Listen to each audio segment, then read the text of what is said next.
But if you go to Ethiopia, most people probably would know me as Mekonnen Kassa, right?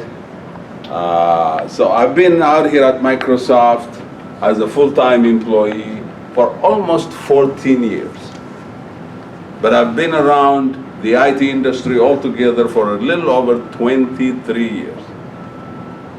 So I came to Seattle, Washington in September 1988. That's about 31 years ago. Most of you probably were not born by then. I came to Seattle from a refugee camp from the Sudan. So I was born and raised in Gondar.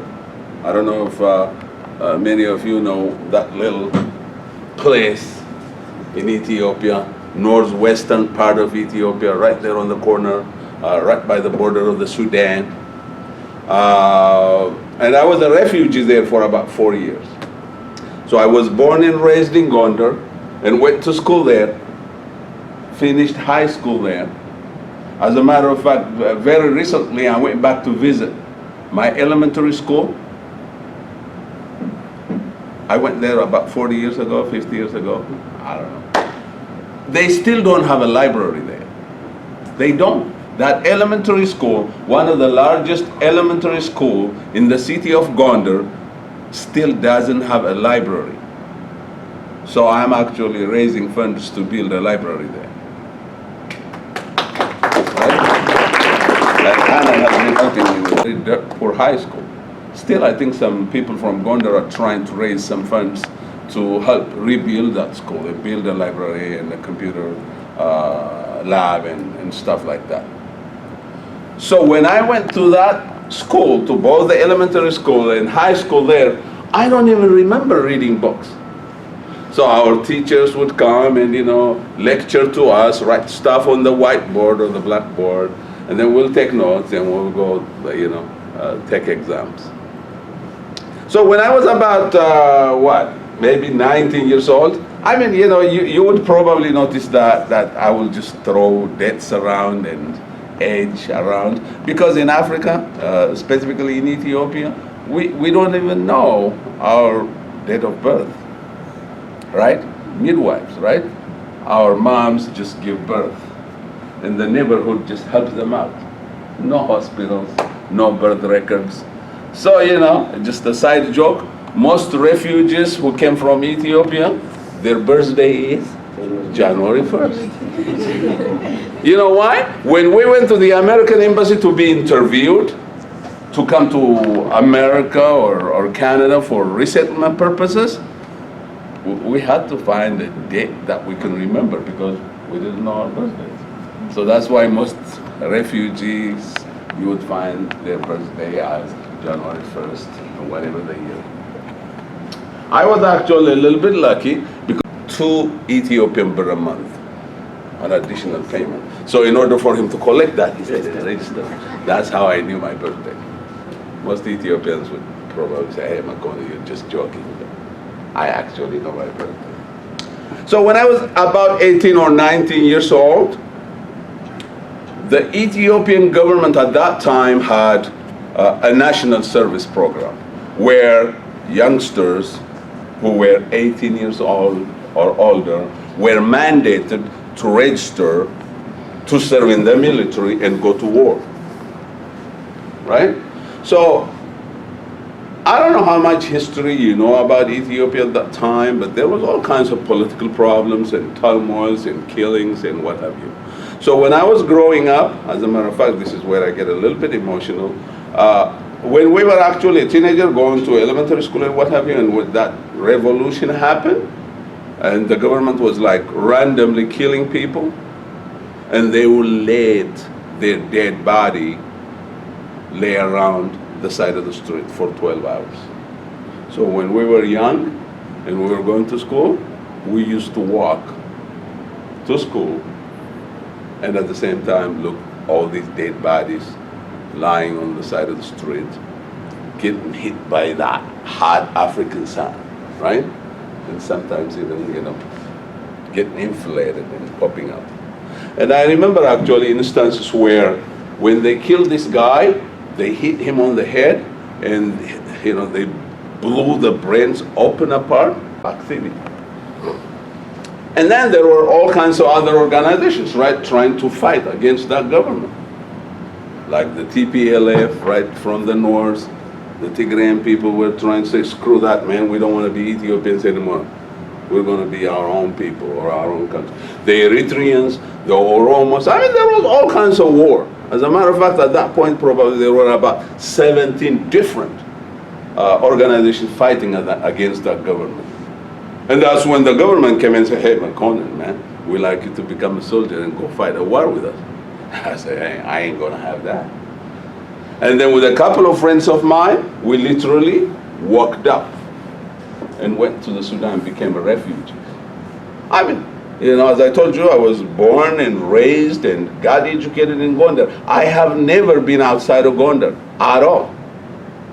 But when I was 18, 19, when they asked me actually to go into this military service with a couple of friends of mine, we just literally one day, we got up and said, you know what, screw that. We're just going to get out of Ethiopia and go to the Sudan. And as you probably know, Gondar and Sudan are, you know, they border each other, right? So we walked for 15 days on foot. We have to sleep during the day and walk during the night. Because you don't want to walk during the day, God forbid the government soldiers will see you and kill you, right?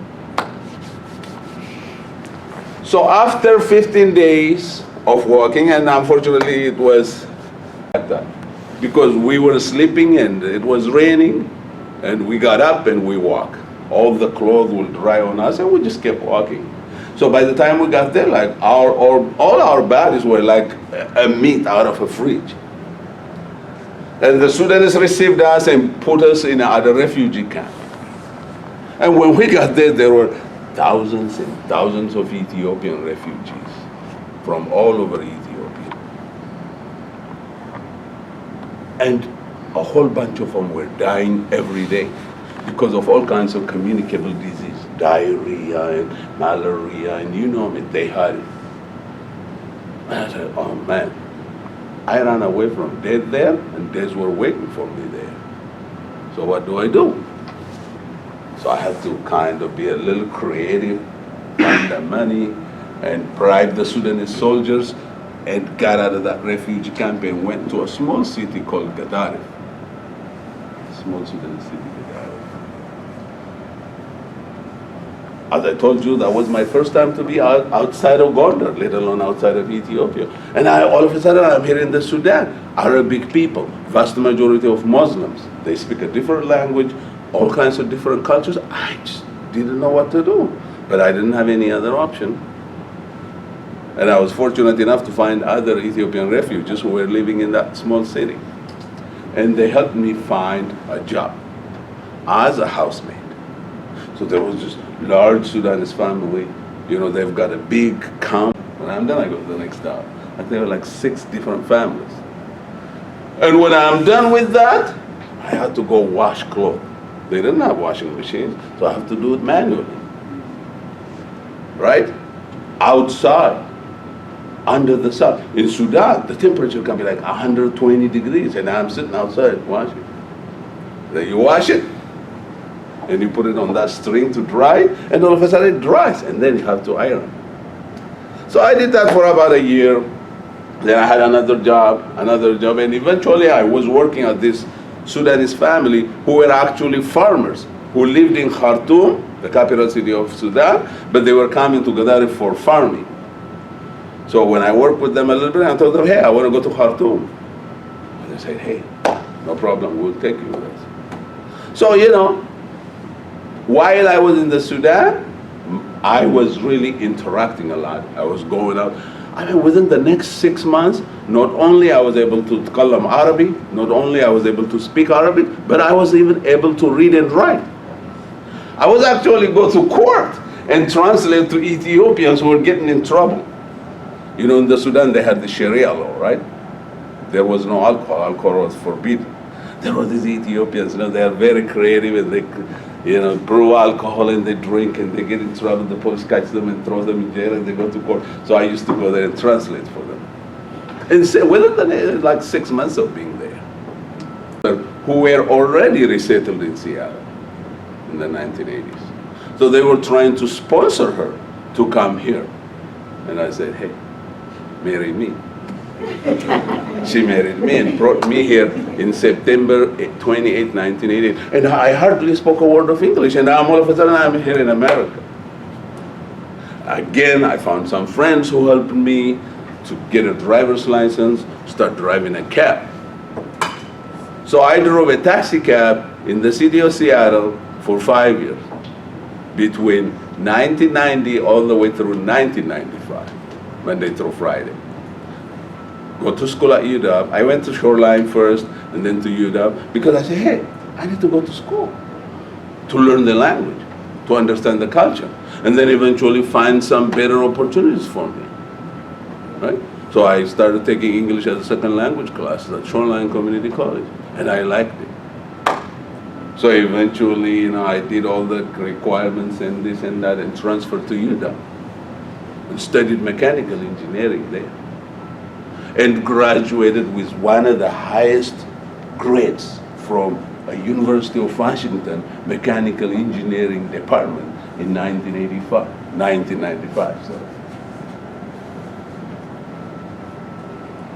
While I was working as a cab driver, however, Monday through Friday, I go to accent. You don't even know the culture here. What the hell are you going to do by going to school? But you know what? If you have to go to school, then just study engineering. Because in America, they have a shortage of engineers. So if you know engineering and science and math, they don't care, they will just hire you. But don't even try anything else. And I said, sure enough, that's why I studied engineering. But as you might have noticed, I'm a very social person. I am actually a very opinionated person, sometimes to a point of being annoying. As a matter of fact, I would have loved to be a lawyer.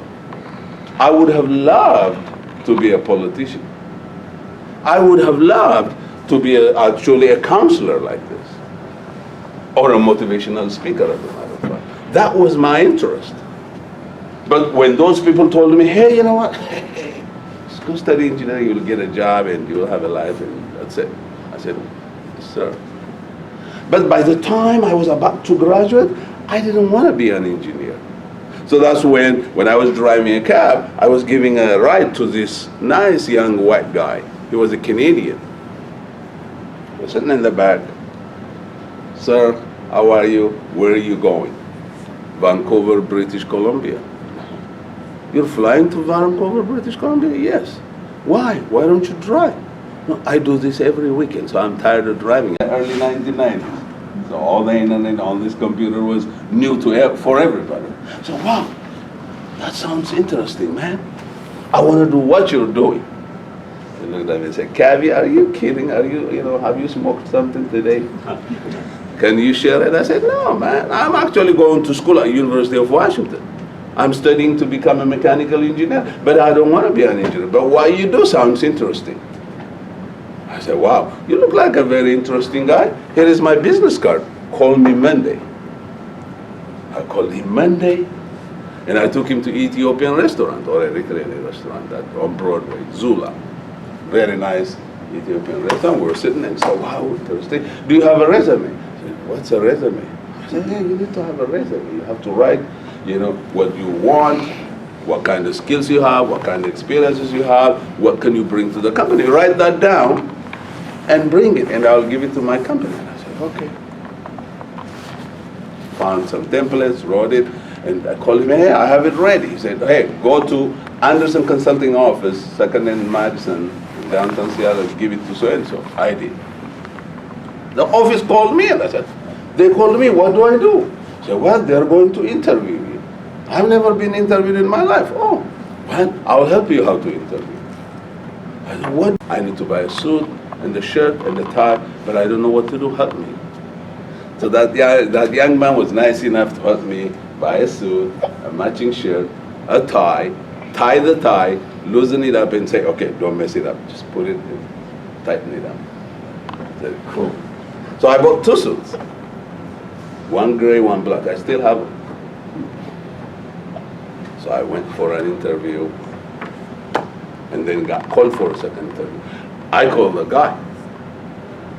He called the office, found out who was going to interview me, and then called me and said, hey, the person who is going to interview you, his name is so-and-so, or her name is so-and-so.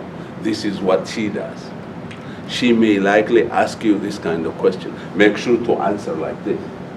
And then he said, you need to ask them like that. So he kind of coached me and helped me go through the interview process. And after 3-4 interviews, I got the job with Anderson Consulting as a consultant.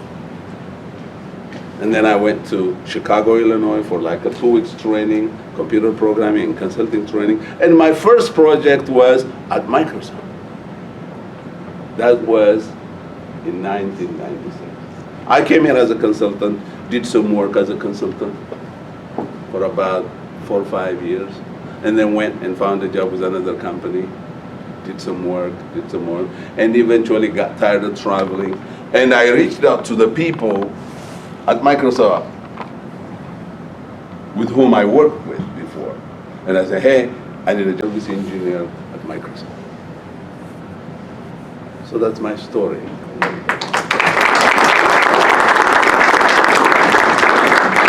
So why am I telling you all of this? Well, if a poor guy from a place like Gondar, without all the educational materials and resources, without even the educated parents, can come to Sudan and then America and all this stuff and live in America for 31 years. By the way, I have 2 kids. My son actually is 22 years old. He goes to UW. He'll be graduating in June. Guess what? He just got a job with Anderson Consulting. They offered him a job at that Anderson Consulting.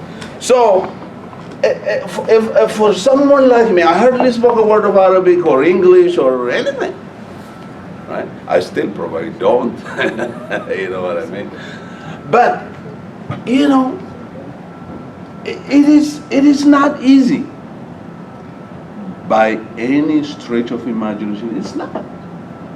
But you have to commit, you have to dedicate. And at the same time, you have to always have your eyes on the prize. What do you want to do? Where do you want to be? It doesn't matter what you're doing now, as long as you know where you're going or you want to be within the next 3 to 5 years. You are the master of your destiny, as they say. I know it's probably an overused cliche, but you own your own destiny. At Anderson Consulting, and then that would lead to another job, and I would be here. You know, it's just if you have that goal and target right there, and you're preparing, you're thinking about it, you're always doing something, you're talking to people about it, eventually those kind of helps and assistance are going to come and get you where you're going. Don't you ever believe if they tell you that you can't do this or you're not smart to do this or that. I'm a living witness. I came from Gondar with hardly anything. No money, no knowledge, no education, no background at all. And I just dedicated my time and I just committed myself to do something with myself and get somewhere with myself sometime and working through that. And this is really, I know another overused cliche, America is the best place in the world that you could ever be. No other place like it. I know, I'm telling you. Been to Africa, I've been all over the place. There is just no place like this. It's not easy, it's not perfect, but there is no place like it. All you have to do is just recognize that and dedicate and commit yourself to achieve what you want to achieve, and you'll get there. Good? Is that motivation enough or what?